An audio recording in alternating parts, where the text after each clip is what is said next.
Bonjour tout le monde. Aujourd'hui, je vais répondre à la vidéo de Patchwork intitulée « Je suis abstentionniste, ce n'est pas ce que tu crois », publiée le 13 janvier 2021, il y a presque un an. Celle-ci est encore pertinente aujourd'hui, car je la vois régulièrement postée par des gens se disant de gauche, en réponse à des gens défendant la participation aux élections. Vous verrez, c'est un sujet qui va s'avérer majeur dans la gauche Internet et IRL pour les présidentielles de 2022. Alors pour ma part, je suis socialiste. Et je l'assume. C'est-à-dire que je souhaite mettre fin au capitalisme et passer à une société où les besoins vitaux sont garantis et où les moyens de production sont possédés par les travailleurs et travailleuses, système que j'appelle le socialisme. La stratégie que je préconise pour y arriver est de combattre à la fois dans les institutions de la Ve République et en dehors. Par exemple, à la fois de voter pour le ou la candidate la plus à gauche qui a des chances d'être élue au présidentiel de 2022 et mettre une pression en dehors des élections, par des manifestations, des grèves et d'autres moyens d'action pour faire avancer l'agenda socialiste. Pourquoi est-il nécessaire de faire les deux simultanément ? Eh bien, en luttant seulement en dehors des élections sans aller voter, on ne met pas toutes les chances de notre côté pour obtenir les résultats que nous voulons. Il est évident qu'un gouvernement Mélenchon cédera plus facilement aux revendications socialistes qu'un gouvernement Macron, Le Pen ou Zemmour. Les élections offrent la possibilité de choisir qui nous aurons en face lors de nos actions non électorales. Laisser un Macron ou un Zemmour gagner nous rend juste la vie plus difficile et éloigne la victoire du socialisme. En revanche, se contenter de voter dans la Ve République est clairement insuffisant pour faire advenir le socialisme. La bourgeoisie ayant une influence disproportionnée sur nos élections, il est extrêmement improbable qu'un ou une candidate proposant d'établir le socialisme accède au pouvoir. Et même dans ce cas, la bourgeoisie utilisera tout son pouvoir sur l'économie pour faire abandonner le projet socialiste au gouvernement, avec des fortes chances de succès si les citoyens ne mettent pas également la pression maximale en dehors des élections, par des grèves, manifestations, etc. Je fais cette clarification d'entrée de jeu pour pas que toi, gauchiste abstentionniste, ne me confondes avec un SOSDEM cringe ou un libéral paternaliste et moralisateur. Patchwork s'adresse à plusieurs reprises à ce genre de personnes dans cette vidéo, mais n'apporte aucun argument valide contre un socialiste stratégique comme moi. Je trouve que cette vidéo de Patchwork est dangereuse et nuit activement au mouvement socialiste et à la gauche en général. D'autant plus que son idéologie abstentionniste est loin d'être ultra minoritaire à gauche. Des figures écoutées la partagent et la diffusent régulièrement. On n'est pas du tout face à une divergence insignifiante qui entraînerait un pinaillage contre-productif interne à la gauche. Essayons donc de comprendre la thèse de Patchwork et les arguments qu'il présente pour la défendre. Je vous conseille d'aller voir sa vidéo en entier avant de continuer pour être sûr que je ne déforme pas son propos. Déjà, Patchwork se dit abstentionniste. Quand je dis que je suis abstentionniste, c'est parce que je pense qu'il faut dépasser cette question du vote. Cet abstentionnisme engagé, qui ne se contente pas de dire qu'il ne vote pas, c'est pas un choix facile, car il suppose d'accepter de perdre un certain nombre d'élections avant que les contre-pouvoirs qu'on aura bâtis produisent des changements d'envergure. Mais d'un autre côté, ça préserve de toutes les déceptions qui accompagnent les cycles électoraux. Au risque de paraître pédant, je vais citer la définition de l'abstention selon le dictionnaire. On suppose donc que Patchwork ne vote jamais, ou au moins qu'il s'abstient à certaines élections. Et vu qu'il fait une vidéo intitulée « Je suis abstentionniste », on est amené à penser qu'il souhaite diffuser la pensée abstentionniste, qu'il souhaite qu'un maximum de gens soient abstentionnistes comme lui. Sinon, pour quelle raison faire cette vidéo ? Mais par la suite, il dit ceci. Si l'une des issues d'une élection s'avère particulièrement dangereuse ou qu'il est possible d'en tirer une avancée concrète dès à présent, il peut être stratégiquement pertinent de voter. Ça semble contredire totalement la définition d'abstentionniste. Alors il répondra peut-être que ceci témoigne d'une position nuancée sur l'abstention, et que dire qu'il défend l'abstention en toutes circonstances est donc faux. Mais je ne suis pas d'accord. Le fait de se contredire et de ne pas être clair sur ce qu'on propose témoigne plus pour moi d'un manque de courage d'assumer ses positions politiques et leurs conséquences.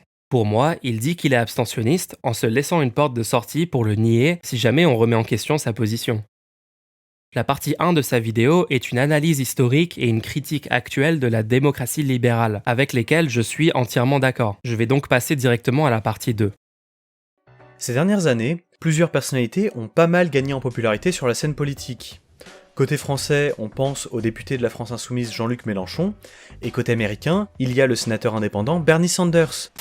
Malgré les réticences que peut avoir la gauche radicale vis-à-vis des élections, la stratégie portée par une part de ses militants est la suivante. Travailler à la construction d'un mouvement social combatif, et en même temps, faire parvenir un de ses champions au pouvoir. Mais sur quoi se base cette stratégie ? Un premier argument souvent avancé à ce propos est le fait que Sanders et Mélenchon seraient à l'origine d'un renouveau du mouvement social. Seulement, Occupy Wall Street et le mouvement contre la loi travail, pour ne citer qu'eux, n'ont pas attendu Sanders et Mélenchon pour exister. Ces hommes politiques ont davantage accompagné le regain de vigueur du mouvement social qu'ils ne l'ont inspiré. Les deux candidatures de Sanders ont été l'événement qui a le plus fait avancer les idées de gauche aux États-Unis des 50 dernières années. Indépendant toute sa vie, son entrisme au Parti démocrate lui a offert une des plus grosses tribunes médiatiques mondiales et a permis de convertir des millions d'Américains et Américaines au Democratic Socialism qu'il défendait, et de pousser des millions de gens à une gauche encore plus radicale en voyant les manœuvres des médias et de l'establishment du Parti démocrate pour l'empêcher de gagner. Encore une fois, Occupy Wall Street c'était super, et Bernie Sanders aussi. Il n'y a aucune opposition à faire entre les deux. En l'occurrence, Sanders a converti bien plus d'Américains à des idées de gauche qu'Occupy. Il parle ensuite d'une critique paternaliste des abstentionnistes, et dit qu'au lieu de faire ça, il vaudrait mieux comprendre les raisons systémiques de l'abstention. Alors évidemment qu'il y a des causes systémiques à la montée de l'abstention, mais ça ne veut pas dire que l'abstention est une bonne stratégie. Par exemple, il y a des raisons systémiques à la criminalité dans les quartiers pauvres, mais ce n'est pas pour autant que commettre un crime est une bonne idée. Ce n'est pas parce que certains le font sur un ton moralisateur avec des mauvais arguments comme « des gens sont morts pour ce droit » qu'on ne peut pas critiquer le choix de l'abstention comme je le fais moi, en expliquant que c'est juste une mauvaise stratégie. Ces discours critiques de l'abstentionnisme échouent souvent à le prendre au sérieux, qu'ils soient engagés ou pas. Un autre problème avec ces discours est qu'ils limitent souvent la politique à la question des élections, et n'interrogent jamais le fait que celles et ceux qui ne votent pas puissent contribuer davantage au changement social que si elles s'étaient contentées de voter. Vous avez déjà entendu quelqu'un dire « allez voter », mais surtout n'agissez pas en dehors des élections, hein. Si vous avez mis le bulletin dans l'urne, plus besoin de rien faire pendant 5 ans. Ça existe vraiment les gens qui disent ça, honnêtement ? En fait, Patchwork nous présente ici un faux dilemme. L'immense majorité des gens qui défendent la participation à l'élection défendent aussi l'action en dehors. Donc le vrai débat, c'est entre une personne qui agit en dehors et vote, et une personne qui agit en dehors mais ne vote pas. Patchwork ne donne aucun argument dans la vidéo pour dire que c'est le deuxième choix qui est le meilleur entre ces deux-là. Quand je dis que je suis abstentionniste, et oui, j'y viens enfin, il ne s'agit pas de dire que je vote ou que je ne vote pas. Pardon ? Quand je dis que je suis abstentionniste, il ne s'agit pas de dire que je vote ou que je ne vote pas. Ah oui, ok, j'ai bien entendu. Il peut être stratégiquement pertinent de voter. L'exemple de Trump aux États-Unis nous a montré comment l'arrivée au pouvoir de l'extrême droite fait beaucoup de mal au mouvement social, et doit ainsi être évité lorsque cela est possible. Ok, donc visiblement, il est pour aller voter dans certaines circonstances. Donc je ne vois pas pourquoi il se qualifie lui-même d'abstentionniste. C'est une totale contradiction. Pour moi, voter est toujours stratégique, pour les raisons dont j'ai parlé au début. Lui, il dit que ça l'est parfois. Par exemple, Trump vs Biden, c'était bien de voter. Mais donc quels sont ses critères ? C'est seulement quand on a un candidat fasciste aux portes du pouvoir qu'il faut voter, et dans aucune autre situation ? J'imagine donc qu'il a appelé à voter Macron au deuxième tour en 2017 face à la fasciste Le Pen. Ou alors il ne considère pas Le Pen comme une fasciste. Et j'imagine qu'en 2022, avec Zemmour en face, il va appeler à voter. Si je suis abstentionniste, je ne peux pas non plus ignorer le fait que la prochaine élection présidentielle arrive à grands pas. Et j'espère sincèrement qu'on sera capable de faire face collectivement. Alors, avant qu'on s'y lance tête baissée, prenez un moment pour y réfléchir. A plus. Ah bah non, le seul critère qu'il a donné pour une situation où il est stratégique de voter, 5 minutes après, il le contredit. Vous pourriez me dire, Mulch, il n'est pas 100% abstentionniste tout le temps par principe, comme tu sembles le dire. Il n'appelle pas clairement à s'abstenir en 2022 par exemple. Le problème, c'est l'effet que cette vidéo a sur les gens qui la regardent. Le message principal de la vidéo est que l'abstention peut parfaitement être justifiée. Quand il donne des arguments pro-participation, il en choisit des mauvais, comme « nos ancêtres sont morts pour ce droit »,« vous êtes paresseux », en évitant délibérément les arguments des gens comme moi, qui ne font pas de moralisation mais qui parlent de stratégie. Une personne abstentionniste qui regarde cette vidéo se sent confortée dans son choix. Pour moi, la vidéo a donc un effet pro-abstention. Mais de plus incroyable, c'est que vers la fin, il semble à deux doigts de comprendre. Certains proposent de passer par le processus électoral pour ne plus jamais y avoir recours, grâce à un changement profond des institutions, que permettrait la mise en place d'une 6ème République. Seulement, c'est prendre le problème à l'envers. Nous devons d'abord construire une culture basée sur l'auto-organisation populaire pour que cela devienne une évidence dans le champ politique. On est d'accord que là, il dit il faut créer une culture d'autogestion afin de faire élire un champion qui nous fera cadeau d'une 16ème République. Patchwork serait insoumis ? Je ne sais pas si ce diagramme est une erreur de montage ou quoi, car ça contredit littéralement la phrase qu'il dit en même temps qu'il le montre. Sinon, Patchwork, la culture d'autogestion, elle semble déjà être là. Le mouvement France Insoumise qui s'est organisé pour faire advenir la 6ème République, par exemple. Le seul moyen de passer à la 6ème République est d'avoir le pouvoir dans la 5ème. Et le seul moyen d'avoir le pouvoir dans la 5ème est que un ou une candidate gagne l'élection présidentielle. D'où le choix d'une personne adaptée aux critères demandés par la 5ème République. Un homme fort avec un talent rhétorique, une forte présence médiatique, etc. Il n'y aura jamais de champion qui nous fait cadeau d'une 6ème République s'il y a une sous-culture qui dit à chaque fois « Non, il n'y a pas eu la bonne auto-organisation en amont, et donc le champion proposé ne me convient pas ». À un moment, il faut sauter sur le mouvement qui existe. Si à chaque fois que quelqu'un essaye de faire de l'entrisme dans le système existant pour le changer, on lui dit « Non, mais il est trop dans le fonctionnement du système, on n'avancera jamais ». Là, on a quelqu'un qui est en train d'exploiter le fonctionnement du système pour te permettre d'avoir un vote allant à l'encontre du système. Prends-le. Dans la 5ème, les candidats n'ont aucune obligation d'appliquer leur programme une fois au pouvoir, et on n'a aucune raison de faire confiance à un candidat plus qu'un autre.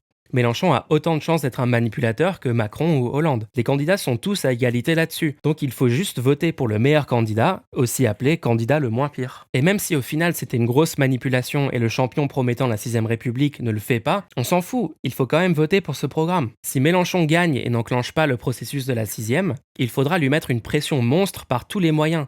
Manifestation, grève générale, action directe. Et si cela ne suffit pas, alors le peuple sera légitime à mettre en place la 6ème République lui-même, puisqu'il aura utilisé toutes les options possibles dans le cadre de la 5ème sans succès. Il serait prouvé que la seule façon de mettre en place la 6ème serait de le faire en dehors du cadre. Et ça serait maintenant légitime aux yeux de la population, car c'est ce pourquoi la population a voté à travers les institutions légitimes. Patchwork n'a pas l'air de comprendre la 5ème République. Par exemple, il dit vouloir un mouvement social radical pour qu'un aspirant champion doive se conformer à leur radicalité pour espérer être élu. Mais il oublie qu'un aspirant champion peut s'y conformer en apparence pour être élu, et une fois au pouvoir, trahir le mouvement. On s'imagine souvent que refuser le cadre électoral nous éloignera du peuple. Mais à partir du moment où on réinvestit les lieux de lutte sans sectarisme, je pense que c'est le contraire. Voter ne te rend pas sectaire. Je pense que le fait qu'il dise ça montre la conception qu'il a du vote. Il pense que voter pour quelqu'un veut dire qu'on est d'accord avec ce que propose cette personne, ce qui n'est certainement pas le cas. Voter pour quelqu'un avec qui on n'est pas 100% d'accord, ce n'est pas ternir une sorte de pureté idéologique qu'on aurait, c'est tout simplement stratégique. À ce stade, on a vu que Patchwork ne donne aucun bon argument pour l'abstention plutôt que le vote. Alors je ne suis pas sûr de ce que je vais dire maintenant, c'est simplement une suspicion que j'ai. La seule raison logique pour Patchwork de défendre cette position serait que Patchwork est accélérationniste. L'accélérationnisme, c'est penser que des changements drastiques n'arriveront que quand la situation se sera empirée assez. On a un petit indice qui indiquerait que c'est l'accélérationnisme qui guide son raisonnement. Occupy Wall Street et le mouvement contre la loi travail, pour ne citer qu'eux, n'ont pas attendu Sanders et Mélenchon pour exister. Ces hommes politiques ont davantage accompagné le regain de vigueur du mouvement social qu'ils ne l'ont inspiré. Et s'il fallait trouver des causes à ce phénomène, elles seraient à chercher du côté de la détérioration récente des conditions socio-économiques, politiques et écologiques auxquelles sont confrontées les populations. Encore une fois, je ne suis pas sûr que ça soit bien ça le raisonnement de Patchwork, donc j'aimerais bien qu'il s'exprime clairement sur ses motivations pour faire une vidéo pro-abstention. L'appel au vote utile enterre toute possibilité de débat au sein du mouvement social. Personnellement, je n'enterre aucun débat. Je n'ai juste pas du tout été convaincu de la stratégie de l'abstention avec cette vidéo. Mais il existe peut-être des bons arguments pour l'abstention. Dans ce cas, Patchwork ou d'autres, donnez-les-moi, j'adorerais en discuter.